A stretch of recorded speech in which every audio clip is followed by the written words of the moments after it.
Right. ఈ 2023 యొక్క TGT ఫలితాలలో బయోసైన్స్ అండ్ జనరల్ సైన్స్ కు సెలెక్ట్ అయిన సుల్తానా మనతో ఉన్నారు. మరి వారు ఎలా ప్రిపేర్ అయ్యారో వారి మాటల్లో ఏంటటువంటి ప్రయత్నం చేద్దాం. సార్ యాక్చువల్గా నేను ముందు బాసరాకి ముందు నా జర్నీ ఎలా ఉంది అంటే టెట్లో 104 మార్క్స్ నేను ఓన్గా చదివాను సార్. టెట్ 104 22లో రాశాను సార్. నేను అప్పటివరకు స్టేట్ జాబ్స్ ప్రిపేర్ అవ్వాలని అనుకోలేదు.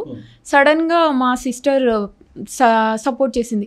అంటే రాస్తే వచ్చేస్తుంది, నీకు టాలెంట్ ఉంది అంటే ప్రిపేర్ అయినా. ప్రిపేర్ అవ్వడానికి సైకాలజీ మోజెస్ సార్ది విన్నాను. ఆ సైకాలజీ నాలెడ్జ్తోని కరోనా వచ్చి ఇంకా ఆగిపోయింది. English background, Telugu background, schooling నుంచి తెలుగు మీడియమే, ఎంబీఏ ఒకటి ఇంగ్లీష్ అంతే. అయితే ఇంకా నేను ఫస్ట్ ఏం చేయాలి, టెట్కి చదివి 104 వచ్చింది. కానీ నాకు కంటెంట్లో 6 మార్క్స్.